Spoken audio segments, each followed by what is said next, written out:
श्रम गन्तव्यलाई सुरक्षित बनाउन उच्च स्तरीय छलफल, 13 देशका क्रियाशील कूटनीतिज्ञ सहभागी। अखिल क्रान्तिकारीमा विवाद मिल्यो, 8 बुँदे सहमति, 7वटा मरेका गाईसहित 2 जना तस्कर प्रहरीको नियन्त्रणमा। क्रिकेटर शेख विरुद्ध यौन दुर्व्यवहार गरेको आरोप अहिलेसम्म जाहेरी आएको छैन। प्रहरीको भनाई, सुन तस्करी प्रकरणमा अनुसन्धान गरेको भन्दै कर्मचारीले गरे। विमानस्थल भन्सारका सबै सेवा ठप्प। नेपालगञ्ज विमानस्थलबाट 26 लाख नगदसहित 1 कर्मचारी पक्राउ। राज्यलाई चुनौती दिँदै वैदेशिक रोजगारीमा पठाउने नाममा नक्कली विज्ञापनको बिगाबिगी। बेजिङमा चल्यो चुच्चे नक्साको चर्चा। एमालेका महासचिव शङ्कर पोखरेल र चिनिया कम्युनिस्ट पार्टीका विदेश विभाग प्रमुखको भेटवार्ता। नेपालमा भारतीय सवारी साधन सञ्चालन गर्न दिने सम्झौता खारेज गर्नमा काठमाडौँ र रौतहटमा करेन्ट लागेर 2 जनाको मृत्यु। आज लुम्बिनी प्रदेशका 1-2 ठाउँमा ठूलो वर्षाको सम्भावना। ब्राजिलमा चक्रवातका कारण 44 जनाको मृत्यु लगायतका समाचारहरू तपाईको माझमा प्रस्तुत गर्नेछौँ। दर्शकबिन नमस्कार। टुडे नेपाली न्युजमा यहाँहरूलाई हार्दिक स्वागत छ। सदाको दिन जस्तै आज पनि हामी दिनभरिका ताजा अनि महत्त्वपूर्ण खबर लिएर तपाईको माझमा उपस्थित भइसकेका छौं। तपाईले हाम्रो समाचार कहाँबाट हेर्दै र कहाँबाट सुन्दै गर्नु भएको छ कृपया तलको कमेन्ट बक्समा लेखी पठाउनु होला। यदि तपाईले हाम्रो च्यानललाई सब्स्क्राइब गर्नु भएको छैन भने सब्स्क्राइब, लाइक, कमेन्ट गर्न नभुल्नुहोला। आउनुहोस् आजको समाचार सुरु गरौं। श्रम गन्तव्यलाई सुरक्षित बनाउन उच्च स्तरीय छलफल, 13 देशका क्रियाशील कूटनीतिज्ञ सहभागीको प्रसङ्गबाट। प्रधानमन्त्री पुष्पकमल दाहाल प्रचण्डले श्रम आप्रवासन सम्बन्धी समस्याहरू र तिनको सम्बोधनमा केन्द्रित रहेर विदेश स्थित नेपाली कूटनीतिक नियोगका प्रमुखहरूसँग अन्तर्क्रिया गरेका छन्। अन्तर्क्रियामा श्रम रोजगार तथा सामाजिक सुरक्षा मन्त्रालयका सचिव केवल प्रसाद भण्डारीले श्रम आप्रवासन सवालहरू र कूटनीतिक नियोगको भूमिका विषयमा समुचित अवधारणा प्रस्तुत गरेका छन्। अन्तर्क्रियामा 13 देशमा क्रियाशील कूटनीतिक नियोगका प्रमुखहरू उपस्थिति रहेका थिए। भण्डारीले प्रस्तुत गरेको अवधारणा पत्रमा श्रम बजार र आप्रवासन सम्बन्धी वर्तमान अवस्था विश्लेषण र यसको सघन उपस्थिति, द्विपक्षीय श्रम सम्झौता र समझदारी, वैदेशिक रोजगार सम्बन्धी मागपत्र, जाँचबुझ निर्देशिका, वैदेशिक रोजगारीका लागि पुनः श्रम स्वीकृति र व्यक्तिगत श्रम स्वीकृति बारे, राहत उद्धार र कल्याणकारी कार्यको सञ्चालन, कानून प्रतिरक्षाको अवस्था, श्रम सम्बन्ध, आश्रय स्थल, स्थानीय कर्मचारी व्यवस्था, संस्थागत व्यवस्था र श्रम सहचारीको अवस्था, दक्षिण कोरियाको भिजा विश्लेषण, जापानको निर्दिष्ट सिप मुक्त कामदार सम्बन्धी अवस्था, अभिलेख नभएका श्रम आप्रवासीहरूको अभिलेखन गर्ने सम्बन्धमा घरेलु कामदार सम्बन्धी सवाल, सरकार बीच सम्झौताबाट श्रमिक आपूर्ति, सामाजिक सुरक्षा कोषमा आबद्ध सम्बन्धमा श्रम सिप तालिम र भाषा परीक्षणको बारे, परामर्शदाताको अधिकतम सेवा शुल्क सम्बन्धमा विश्लेषण, आप्रवासीहरूलाई औपचारिक माध्यमबाट विदेश भित्राउने सम्बन्धमा शैक्षिक परामर्श र ट्राभल एजेन्सीबाट अनेक स्वरूपमा विदेश दिने समस्या बारे, नयाँ श्रम गन्तव्य र श्रम बजारको सम्भावना बारे, अपेक्षित उपलब्धि र परिमाण लगायतका विषयहरू रहेका छन्। अवधारणा पत्रमा श्रम आप्रवासनका मुख्य 10 गन्तव्यमा कतार, मलेसिया, साउदी, संयुक्त अरब इमिरेट्स, कुवेत, बहराइन, दक्षिण कोरिया, ओमान, जापान, रोमानिया रहेको उल्लेख छ। साथै नेपाली श्रमिकहरूले वैदेशिक रोजगारीको क्रममा भोग्नु परेको विभिन्न समस्याहरू उल्लेख गर्दै त्यसको समाधानका विकल्पहरू प्रस्तुत गरिएको छ। अन्तर्क्रियामा मागपत्र प्रमाणीकरण, जाँचबुझमा रहेका समस्या, वैदेशिक रोजगारीमा हुने ठगी, कार्यस्थलमा श्रमिकले भोगेका समस्या, मानव तस्करीको समस्या, विदेशमा रहेका कागजातविहीन नेपाली श्रमिकका समस्या, फ्री भिजा, फ्री टिकटको अवस्था र समस्या, ई भिजा, सिजनेबल भिजाका समस्या, नेपाली कूटनीतिक नियोगको प्रभावकारिता लगायतका श्रम आप्रवासनलाई सुरक्षित, मर्यादित र विश्वसनीय बनाउने विविध विषयमा छलफल भएको छ। नेकपा माओवादी केन्द्र निकट विद्यार्थी संगठन अखिल क्रान्तिकारी भित्रको विवाद 2 वर्षपछि मिलेको छ। आइतबार बिहान प्रधानमन्त्री निवास बालुवाटारमा पार्टी अध्यक्ष पुष्पकमल दाहाल प्रचण्डको रोहबरमा 8 बुँदे सहमति भएसँगै अखिल क्रान्तिकारी भित्रको विवाद अन्त्य भएको हो। क्रान्तिकारीका फ्र्याक्सन इन्चार्ज हिमाल शर्माले नीतिगत सहमतिको प्रस्ताव प्रस्तुत गरेका थिए। नीतिगत सहमति भएसँगै क्रान्तिकारी भित्रको विवाद हल भएको इन्चार्ज शर्माले बताएका छन्। नीतिगत सहमतिसँगै आजबाट क्रान्तिकारी भित्रको विवाद हल भएको छ। संगठनात्मक समस्याहरू हल गर्न 8 बुँदे सहमतिका आधारहरू प्रस्तुत भएका छन्। यससँगै आधारमा 23औं सम्मेलनको तयारीमा जुटेका छौं शर्माले बताएका छन्। क्रान्तिकारीकी अध्यक्ष पञ्चा सिंहले 8 बुँदे नीतिगत सहमतिसँगै गठन एकताबद्ध भएको जिकिर गरिन्। सहमतिसँगै गठनभित्र देखिएको समानान्तर गतिविधि अन्त्य हुने उनले विश्वास लिएकी छिन्। नीतिगत सहमतिसँगै हामी एकताबद्ध भएका छौं। दुई पक्षको सहमतिमा 23औं सम्मेलनको तयारीमा लाग्नेछौं। आजबाट समानान्तर गतिविधि अन्त्य भएको छ, अध्यक्ष सिंहले भनेकी छिन्। साउनमा विद्यार्थी संगठनको एक्सन इन्चार्जमा शर्मामा नियुक्त भएपछि संगठनात्मक विवाद हल गर्न पहल गरेका थिए। शर्माले प्रधानमन्त्री समक्ष विवाद हल गर्ने आधार पत्र प्रस्तुत गरेका थिए। बालुवाटारमा शर्मा सहित उपसभापति पम्फा भुसाल, उपमहासचिव वर्षमान पुन लगायत क्रान्तिकारीका नेताहरू रहेका थिए। 7वटा मरेका गाईसहित 2 जना तस्करलाई प्रहरीले नहलपुरबाट नियन्त्रणमा लिएको छ। नहलपुरको विनय त्रिवेणी गाउँपालिकाको सर्दीबाट चोरमारातर्फ ल्याउँदै गरेको अवस्थामा प्र 01030001 1386 नम्बरको पिकअप जिपमा 9वटा गाई ल्याउँदै गरेको अवस्थामा 2 जनालाई इलाका प्रहरी कार्यालय दुम्कीवासले नियन्त्रणमा लिएको हो। पिकअपमा 9वटा गाई खादाखाद गरेर ल्याइएको क्रममा 7वटा गाई मरेको र 2वटा गम्भीर घाइते अवस्थामा रहेका प्रहरीले जनाएको छ। गाई पिकअप र घटनामा संलग्न 2 जनालाई नियन्त्रणमा लिएको जिल्ला प्रहरी कार्यालय नहलपुरका प्रमुख प्रहरी उपरीक्षक नरहरी रेग्मीले जानकारी दिनुभयो। पक्राउ पर्नेमा पिकअप चालक रौतहट गजुडा 7 निवासी 28 वर्षीय गोजेन्द्र चौधरी र नहलपुरको मध्यबिन्दु 8 निवासी 40 वर्षीय ध्रुव सार्की रहेका प्रहरी प्रमुख रेग्मीले जानकारी दिनुभयो। उहाँका अनुसार उनीहरूले स्थानीय जातको गाई ल्याइएको र प्रारम्भिक अनुसन्धानको क्रममा उनीहरू गाई तस्कर भएको खुलेको छ। घटना बारेमा थप अनुसन्धान भइरहेको प्रहरीले जनाएको छ। गाई पिकअप र पक्राउ परेका 2 जना इलाका प्रहरी कार्यालय दुम्कीवासमा राखिएको छ। नेपाली राष्ट्रिय क्रिकेट टिमका खेलाडी आसिफ शेख विरुद्ध यौन दुर्व्यवहारको आरोप लागेको छ। सोल्टिमोडको ह्याथ प्लेसेस होटेलमा इन्टर्न गर्ने क्रममा चिनजानपछि आसिफले आफूसँग यौन दुर्व्यवहार गरेको एक किशोरीले आरोप लगाएकी छिन्। आइतबार साँझ सामाजिक सञ्जालमा आसिफ शेखले यौन दुर्व्यवहार गरेको भन्दै प्रहरीविद कालीमाटी लगायतमा निवेदन दिन तयार पारिएको कागजात सार्वजनिक भएको छ। तर निवेदनको विषयमा बुझ्दा प्रहरीविद कालीमाटीका डीएसपी नरहरी अधिकारीले आफूलाई त्यस विषयमा कुनै जानकारी नभएको बताएका छन्। उनले भनेका छन्, मलाई आज बिहानैदेखि धेरै जनाले फोन गरिरहनु भएको छ। मेरो कार्यालयमा त्यस्तो कुनै निवेदन आएको छैन। निवेदन दिन तयार पारिएको हो भने मलाई थाहा छैन। मेरो कार्यालयमा अनौपचारिक वा औपचारिक कुनै उजुरी वा निवेदन आएको छैन, प्रहरीको भनाइ छ। पीडित भनिएकी किशोरीले आफ्नो निवेदनमा आसिफसँग चिनजान भएपछि आसिफले गौशाला स्थित होटेल शिवम प्लेसेसमा लगेर अनुचित सहवास गर्न खोजेको आरोप लगाएकी छिन्। आसिफले आफूहरूमाथि यौन दुर्व्यवहार गरेको भनेर 2 जना किशोरीले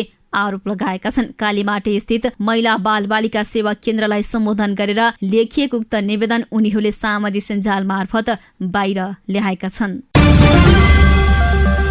त्रिभुवन अन्तर्राष्ट्रिय विमानस्थल भन्सारका कर्मचारीले सोमबार भन्सार जाँचपास ठप्प पारेका छन्। 2 साउनमा विमानस्थल भन्सारमा समातिएको 60 केजी तस्करीको सुन प्रकरणमा कर्मचारीमाथि अनुसन्धान गरिएको भन्दै उनीहरू आन्दोलित भएका हुन्। सुन तस्करी अनुसन्धानको नाममा प्रहरीले आफूहरूमाथि धरपकड गरेको उनीहरूको भनाइ छ। विमानस्थल भन्सारको कारबुतर्फका सबै सेवा ठप्प भएको एकजना भन्सार अधिकृतले जानकारी दिएका छन्। हामीले हिजै आन्दोलनका कार्यक्रम घोषणा गरेका हौं। हिजो पेन डाउन गर्यौं, ती अधिकृतले भनेका छन्। आजबाट सेवा ठप्प पारेका छौं। औषधि बाहेकको भन्सार जाँचपास आज हुँदैन, भोलि पनि सेवा अवरुद्ध हुने ती अधिकृतले बताएका छन्। 60 किलो सुन तस्करी प्रकरणको अनुसन्धान गरिरहेको प्रहरीको केन्द्रीय अनुसन्धान विभागले हालसम्म 6 जना भन्सार कर्मचारीलाई पक्राउ गरिसकेको छ। सुन प्रकरणमा प्रहरीले विमानस्थल भन्सारका अन्य कर्मचारीसँग पनि बयान लिइरहेको छ भने केही कर्मचारी विरुद्ध पक्राउ पुँजी जारी गरेको छ। बाँकीको नेपालगञ्ज विमानस्थलबाट 26 लाख रुपैयाँ नगदसहित सरकारी कर्मचारी पक्राउ परेका छन्। आन्तरिक राजस्व कार्यालय तुलसीपुर दाङमा कार्यरत अधिकृत खगेन्द्र सापकोटालाई 26 लाख रुपैयाँ सहित बिहान पक्राउ गरिएको जिल्ला प्रहरी कार्यालय बाँकेले जनाएको छ। प्रहरीका अनुसार विमानस्थलमा सुरक्षा जाँचको क्रममा सापकोटाको झोलामा यो रकम भेटिएको हो। घटनाको अनुसन्धान भइरहेको प्रहरीले जनाएको छ। सापकोटाको साथमा रहेका ती कार्यालयमा कार्यरत दीपक पौडेल भने फरार रहेका जिल्ला प्रहरी कार्यालय बाँकेका प्रवक्ता एवं प्रहरी नायब परीक्षक नारायण डागीले जानकारी दिए। रकम लिएर सापकोटा श्री एयरलाइन्सको उडानबाट नेपालगञ्जदेखि काठमाडौँ जाँदै थिए। सापकोटालाई थप अनुसन्धानका लागि जिल्ला प्रहरी कार्यालयमा राखिएको डाङ्गीले बताउनु भएको छ। वैदेशिक रोजगारीका लागि विभिन्न देशमा अवसर भन्दै नक्कली विज्ञापनको बिगाबिगी बढेको छ। राज्य संयन्त्रलाई नै चुनौती दिने गरी नक्कली विज्ञापन निकाल्दै सामाजिक सञ्जालमा छ्यापछ्याप्ती सूचना प्रकाशित हुन थालेको हो। कोरियामा मौसमी कामदार पठाउने, जर्मनीमा समेत कामदारको माग, इजरायलमा थप केयर गिभरको आवश्यकता जस्ता सूचना प्रकाशित भएको हो। नियोजित रूपमा श्रृङ्खलाबद्ध तरिकाले वैदेशिक रोजगारीको नाममा नक्कली सूचना सार्वजनिक भएका हुन्। केही दिन अगाडि कोरियामा मौसमी कामदार माग भएको भन्दै इपिएस कोरिया शाखाको नक्कली पत्र मार्फत सूचना प्रकाशित गरिएको थियो। त्यस्तै जर्मनीमा समेत 3000 जनालाई नेपाली सहायक कामदार केयर गिभरको रूपमा माग आएको भन्दै आवेदन आह्वान गरिएको थियो, जसमा तलब मासिक $2000 हुने भनिएको थियो। त्यस्तै इजरायलमा दीर्घकालीन स्याहार केन्द्रमा सहायक कामदारको माग भएको भन्दै अर्को सूचना सार्वजनिक भएको थियो। श्रम रोजगार तथा सामाजिक सुरक्षा मन्त्रालय यसरी वैदेशिक रोजगार विभागलाई चुनौती दिने गरी नक्कली सूचना सार्वजनिक भइरहेको हो। सरकारको तर्फबाट कुनै पनि पहल नभएको अवस्थामा सामाजिक सञ्जालमा भरमपूर्ण सूचना सार्वजनिक हुन थालेको हो। जर्मनले केही महिना अगाडि नेपाली कामदार लैजाने प्रस्ताव गरेको थियो। उक्त प्रस्तावबारे हाल दुवै देशका निकायबीच छलफल भइरहेको छ, तर हालसम्म कुनै प्रक्रिया अगाडि बढेको छैन। तर सामाजिक सञ्जालमा भने 3000 कामदारको माग भन्दै नक्कली सूचना सार्वजनिक गरिएको हो। वैदेशिक रोजगार विभागबाट जारी भएको सूचना भन्दै नक्कली विज्ञापन सार्वजनिक भएको हो।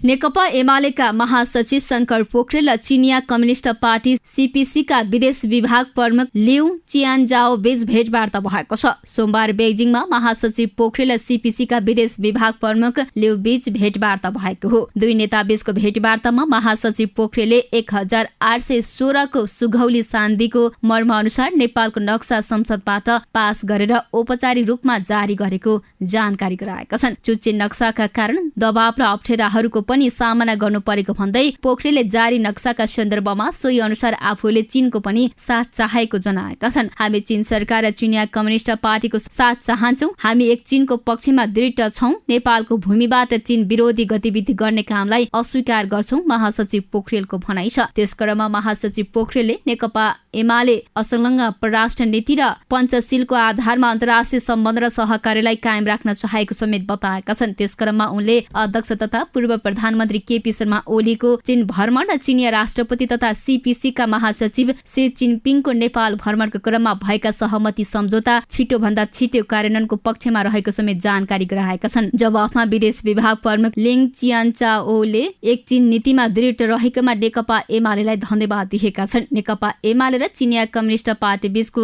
एकता घनिष्ठ र सुमधुर छ, यसलाई हामी नयाँ उचाइमा लैजान चाहन्छौं, लिउँको भनाइ थियो। त्यसक्रममा लिउँले चीन र नेपाल बीचको घनिष्ठ सम्बन्ध नचाहने शक्तिहरू पनि रहेको भन्दै अध्यक्ष ओली र सी बीच भएका सहमति कार्यान्वयनमा होस् भनेमा आफूहरू दृढ रहेको बताएका छन्। ती सहमति सम्झौताहरू कार्यान्वयन छिटो गराउन हाम्रो तर्फबाट अधिकतम प्रयास हुनेछ, लिउँको भनाइ उद्धृत गर्दै महासचिव पोखरेलसँगै चीन भ्रमणमा रहेका एमाले निकट पत्रकार राजेश राईले जानकारी दिएका छन्।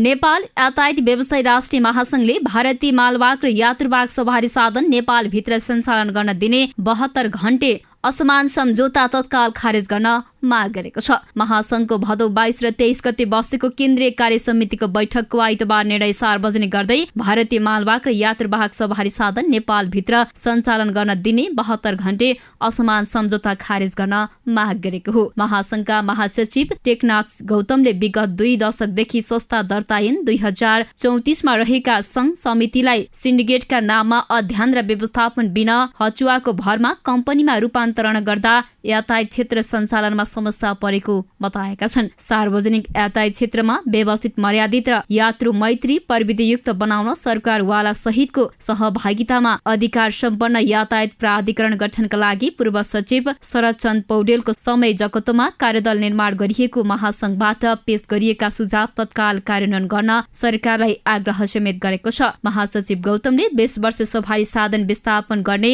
अवैधानिक नीति तत्काल खारेज गरी सार्वजनिक सवारी साधनको यान्त्रिक परीक्षणबाट उपयुक्त देखिएका सवारी साधन सञ्चालन गर्न दिनुपर्ने बताएका छन्। काठमाडौँ र रौतहटमा करेन्ट लागेर 2 जनाको मृत्यु भएको छ। काठमाडौँ महानगरपालिका 31 शान्तिनगरमा खाजा सञ्चालन गरी बस्ने भोजपुर षडानन्द नगरपालिका घर भएका 45 वर्षीय मेम्बर काजी राईको करेन्ट लागेर मृत्यु भएको हो। खाजा घरभित्र लत्रिएको विद्युतको तार हटाउने क्रममा करेन्ट लागेर गम्भीर घाइते भएका उनको सिभिल अस्पताल बानेश्वरमा उपचारको क्रममा मृत्यु भएको हो। उता रौतहटको परोहा नगरपालिका 3 भिडिहाई टोल बस्ने 40 वर्षीय सुनिता पटेलको करेन्ट लागेर मृत्यु भएको छ। आफ्नै घरको छतमा बिजुलीको तार जोड्ने क्रममा करेन्ट लागेर गम्भीर घाइते भएको उनको परोहा अस्पतालमा उपचारको क्रममा मृत्यु भएको हो। आज लुम्बिनी प्रदेशका 1-2 ठाउँमा ठूलो पानी पर्ने सम्भावना रहेको मौसमविदले बताएका छन्। मौसमविद गंगानगर कोटीका अनुसार अन्य क्षेत्रमा भने हल्कादेखि मध्यम वर्षाको सम्भावना छ। अहिले काठमाडौँ उपत्यका सहित धेरै ठाउँमा मध्यम वर्षाको सम्भावनाको अनुमान गरिएको छ। नेपालमा अहिले मनसुनको न्यूनचापीय रेखा सरदरी स्थानको दक्षिणतिर सरेको छ। यस्तै भारतको मध्य प्रदेश र आसपासको क्षेत्रमा रहेको न्यूनचापीय प्रणालीको समेत आंशिक प्रभाव रहेको मौसमविदले बताएका छन्। ब्राजिलको दक्षिणी भेगमा गत साता आएको चक्रवातका कारण 44 जनाको मृत्यु हुनुका साथै अन्य 46 जना बेपत्ता भएको नागरिक सुरक्षा निकायले जनाएको छ।